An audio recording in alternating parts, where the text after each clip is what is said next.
नुकताच बार्टीचा असेल किंवा आरटीचा असेल, दोन्ही स्कॉलरशिप एक्झामचे निकाल जाहीर झाले. सोबत त्यांनी निवड यादीसुद्धा लावली की एवढे विद्यार्थ्यांची निवड झालेली आहे. मग त्यात राज्यसेवा असेल, UPSC असेल, कंबाईन असेल, बँकिंग असेल, पोलीस भरती असेल, असं सर्व परीक्षांचा जो निकाल आहे आणि निवड यादी सोबत याची जी यादी आहे ज्याला आपण वेटिंग लिस्ट म्हणतो, दोन्ही जाहीर केल्या. आता सगळ्यात महत्त्वाचं असं आहे की नेमकं डॉक्युमेंट व्हेरिफिकेशन जे आहे ते कधी होईल, कशा पद्धतीने होईल, कुठले डॉक्युमेंट्स लागतील, या व्हिडिओच्या माध्यमातून आपण काय करूया की कुठले डॉक्युमेंट्स लागणार आहेत आणि पुढची प्रोसेस जी आहे ही नेमकी काय असणार आहे याबद्दल इत्यंभूत माहिती व्हिडिओच्या माध्यमातून घेऊया. त्यामुळे व्हिडिओ शेवटपर्यंत बघा आणि डॉक्युमेंट जे त्या पद्धतीने प्रिपेअर करा.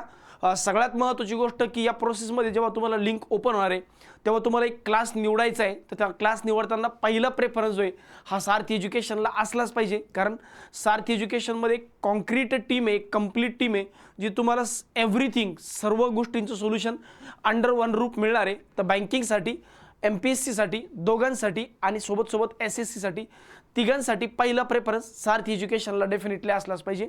एनिवेज आता बघूया की नेमके डॉक्युमेंट्स कुठले लागणार आहेत. बघा मागच्या अनुभवावरून आमचं जे म्हणतोय की कुठले डॉक्युमेंट्स लागतील. मग बार्टी असेल, सारथी असेल, इवन पुढच्या काही दिवसामध्ये सारथीचा पण निकाल लागून जाणार आहे. तर सारथीचा जेव्हा निकाल लागेल सारथीसाठी सुद्धा हेच डॉक्युमेंट्स लागणार आहेत. महाज्योतीची सुद्धा लवकरच निकाल जाहीर होतील आणि त्यांची सुद्धा अंतिम निवड यादी जी आहे ही जाहीर होणार आहे. त्यामुळं त्यासाठी सुद्धा याच प्रकारचे डॉक्युमेंट्स जे आहेत हे तुम्हाला लागणार आहे.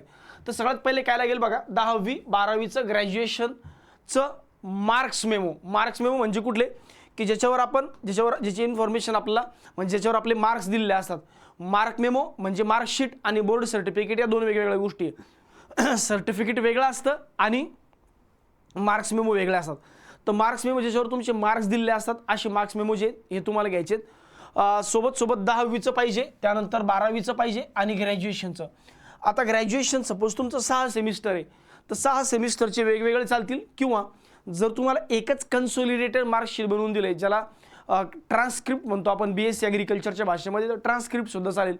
त्यामुळे 10वीचं मार्क मेमो वेगळं ग्रॅज्युएशनचं, आणि ग्रॅज्युएशनचं सेमिस्टर वाईज किंवा मग कन्सोलिडेटेड ज्याला तुम्ही एकत्रित म्हणता. सोबत 10वी 12वी आणि ग्रॅज्युएशनचं सर्टिफिकेट. आता हे सर्टिफिकेट म्हणजे नेमकं काय, तर बघा सनद ज्याला आपण म्हणतो, 10वीची सनद लागेल, 12वीची नसली तरी चालेल पण 10वीची सनद लागेल आणि डिग्री सर्टिफिकेट लागेल. आता डिग्री सर्टिफिकेट जर तुम्हाला भेटलं नसेल तर त्याच्याऐवजी PDC पण चालतं, ज्याला आपण म्हणतो प्रोव्हिजनल डिग्री सर्टिफिकेट. तर आयदर प्रोव्हिजनल डिग्री सर्टिफिकेट किंवा फायनल डिग्री सर्टिफिकेट दोन्हीपैकी एक, किंवा जे असेल तुमच्याकडे अवेलेबल ते. त्यानंतर तुमचं रहिवासी प्रमाणपत्र लेटेस्ट काढलेलं असावं, फार जुनं नसावं. डोमिसाईल सर्टिफिकेट ज्याला आपण म्हणतो, आधार कार्ड फ्रंट बॅक आणि सोबत पॅन कार्ड. त्यानंतर कास्ट सर्टिफिकेट. आता बघा जर तुम्ही SC/ST कॅटेगरीत असाल तर कास्ट सर्टिफिकेट SC/STचं, जर तुम्ही मराठा कॅटेगरीत असाल तर EWS सर्टिफिकेट, जर तुम्ही कुणबीमध्ये असाल तर EWS सर्टिफिकेट किंवा जे पण जात प्रमाणपत्र असेल. OBC मध्ये जर तुमचं बघा आता इथं EWS म्हणजे सारथी, OBC म्हणजे महाज्योती, SC मध्ये 2 प्रवर्ग पडतात, एक बार्टीसाठी आणि एक RT साठी, आणि ST मध्ये TRT आहे. तर या ज्या रिलेटेड संस्था आहेत ज्या कॅटेगरीनुसार, तर त्या कॅटेगरीनुसार ते सर्टिफिकेट तुम्हाला लागतील. आणि हे सर्व सर्टिफिकेट जे ते स्टेट गव्हर्नमेंटचे असावेत, सेंट्रल गव्हर्नमेंटचे असावे असं काही कंपल्सरी नाही, स्टेट गव्हर्नमेंटचे असावेत. आणि सगळ्यात महत्त्वाचं लेटेस्टमध्ये असले पाहिजे, फार जुने नसावेत.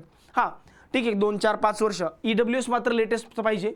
EWS सर्टिफिकेट हे करंट फायनान्शियल इयरचं पाहिजे, म्हणजे 2025-26, 2025 1 एप्रिल 2025 नंतरचं काढलेलं असावं, म्हणजे करंट असलं पाहिजे. म्हणजे मागचे फायनान्शियल इयर 24-25चं पण काढलेलं असावं 1 एप्रिल 2025 नंतरचं. OBC सर्टिफिकेट असेल ते सुद्धा, SC/ST मात्र जुनं पण चालतं. त्यानंतर कास्ट व्हॅलिडिटी सर्टिफिकेट. आता कास्ट व्हॅलिडिटी सर्टिफिकेट फक्त TRTI साठी लागते. बार्टी, RT, महाज्योती, सारथी यांना कास्ट व्हॅलिडिटीची गरज नाही, पण TRTIला मात्र कास्ट व्हॅलिडिटी सर्टिफिकेट लागतं. तर आतापासून ते काढून ठेवा. इन्कम सर्टिफिकेट 3 वर्षांचं. आता इन्कम सर्टिफिकेट समजा तुम्ही बार्टीमध्ये आणि RT मध्ये अप्लाय करताय किंवा महाज्योतीमध्ये अप्लाय करताय, तर तुम्हाला इन्कम सर्टिफिकेट कंपल्सरी लागेल. सोबत TRTI सुद्धा इथं अप्लाय केला असेल तुम्हाला इन्कम सर्टिफिकेट कंपल्सरी लागेल. पण सारथीमध्ये जर तुम्ही अप्लाय केलंय तर तुमच्याकडे EWS असलं तर मग इन्कमची गरज नाही आहे. जर EWS असेल तर इन्कमची गरज नाही, आणि इन्कम नसेल तर मग EWS कंपल्सरीली लागेल या पद्धतीने. त्यानंतर एक 4-5 पासपोर्ट साईज फोटो काढून ठेवा. बरेचदा काय असतं की मुलींचं लग्न झालं आहे, मुलीचं लग्न झालं तर मग नाव बदलतं, आडनाव बदलतं, तर त्यामुळे काय करा की मॅरेज सर्टिफिकेट ठेवा. मॅरिड गर्ल्स जे आहेत त्यांनी कधी कधी असंही होतं की नावात स्पेलिंग मिस्टेक असते किंवा नाव चेंज केलेलं असतं, तर अशा वेळेस एक ॲफिडेविट करून घ्या, किंवा मग तुमचं राजपत्र जे तुमच्याकडे असतं अवेलेबल ते राजपत्र पण तुम्ही करून घेऊ शकता असेल तर. आणि या लिस्टमध्ये तुमचं नाव आहे किंवा तुमचं सिलेक्शन झालं आहे याचा एक पुरावा, जसं मग ती जी लिस्ट असते त्या लिस्टमध्ये तुमचं नाव असेल किंवा तुम्हाला काही ॲडमिट कार्ड आलेलं असेल, जे पण तुमचं अलॉटमेंट लेटर असेल तो वाला जो पोर्शन आहे तो रेडी करून ठेवा, म्हणजे तुम्हाला पुढे हे भविष्यामध्ये लागणार आहे. तर पुढच्या लवकरच काही दिवसामध्ये, मॅक्सिमम 5 ते 6 दिवसामध्ये पुढची प्रोसेस सुरू होईल. त्यापूर्वी पटापट डॉक्युमेंट्स काढून ठेवा, कारण डॉक्युमेंट नसेल तर सिलेक्शन झालेले लोक जे त्यांनाही मग ती पोस्ट मिळत नाही आणि मग त्याच्यामध्ये नुकसान होऊ शकतं. त्यामुळे डॉक्युमेंट्स पटापट रेडी करून ठेवा. आता मुद्दा असा आहे की डॉक्युमेंट जे आहेत हे जरी असले तरी पुढची प्रोसेस नेमकी काय असेल. बघा, प्रत्येक ऑर्गनायझेशनसाठी प्रोसेस वेगळी असते, पण मोस्ट प्रोबेबली प्रोसेस अशी असते की यानंतर आता एक प्रेफरन्स लिंक येईल. प्रेफरन्स लिंक म्हणजे काय की तुम्हाला एक लिंक देण्यात येईल आणि त्यामध्ये वेगवेगळे क्लास असतील, मग तुम्ही क्लास निवडायचा. म्हणजे फॉर एक्झाम्पल आता तुम्हाला म्हणतील तुम्हाला बँकिंगची स्कॉलरशिप मिळाली आहे, मग बँकिंगचे महाराष्ट्रात एक्स नंबर ऑफ क्लासेस आहेत, मग या एक्स नंबर ऑफ क्लासेसपैकी तुम्ही तुमचा प्रेफरन्स द्यायचा. तुम्हाला कुठले 3 प्रेफरन्स द्यायचे असतात. सपोज तुम्ही पहिला प्रेफरन्स दिला सारथी लर्निंग सेंटर प्रायव्हेट लिमिटेड किंवा सारथी एज्युकेशनला, मग सारथी एज्युकेशनला तुम्ही पहिला प्रेफरन्स दिला, मग असा 2 नंबर 3 नंबर असे 3 प्रेफरन्स तुम्ही देऊ शकता. मग ज्या हिशोबाने तुम्ही प्रेफरन्स देणार तो क्लास तुम्हाला अलॉट होईल. ज्या क्लासला तुम्ही प्रेफरन्स द्याल तोच क्लास तुम्हाला अलॉट होईल. तर पहिलं काम काय, आता प्रेफरन्सची लिंक ॲक्टिव्ह होईल. त्यानंतर तुम्हाला प्रेफरन्स द्यायला 4-5 दिवसांचा वेळ दिला जाईल. प्रेफरन्स द्यायला 4-5 दिवसांचा वेळ दिला जाईल. जसं तुम्ही प्रेफरन्स दिलं मग तुमचं डॉक्युमेंट व्हेरिफिकेशन होतं. आता डॉक्युमेंट व्हेरिफिकेशन जर नॉर्मली बघितलं तर मागच्या वर्षीचा आमचा अनुभव असं म्हणतो की मागच्या वर्षी बार्टी, TRTI, महाज्योती आणि यावर्षी ॲड झालं RT.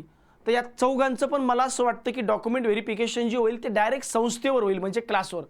फॉर एक्झाम्पल तुम्ही सारथी एज्युकेशनचा क्लास निवडला तर तुम्हाला काय होईल की सारथी एज्युकेशनला जा आणि तुमच्या कागदपत्रांची पडताळणी करून घ्या. मग तुम्ही आमच्याकडे येऊन कागदपत्रांची पडताळणी केली की आम्ही तुमचे कागदपत्र मेन ऑफिसला पाठवू, समजा पुण्याला पाठवू, आणि मग तिथून ते व्हेरीफाय होतात. अशा पद्धतीची ही प्रोसेस असते. म्हणजे नॉर्मली डॉक्युमेंट व्हेरिफिकेशन तुम्ही ज्या क्लासला जाणार त्याच क्लासला होत असतं, म्हणून तुमचा क्लास पण तुम्हाला सपोर्ट करणारा असावा, इन्फॉर्मेशन देणारा असावा, सगळी माहिती तुमच्यापर्यंत इथून पोहोचवणारा असावा डॉक्युमेंट व्हेरिफिकेशन. पण सारथी काय करतं, सारथी पुण्याला बोलवतो डॉक्युमेंट व्हेरिफिकेशनला.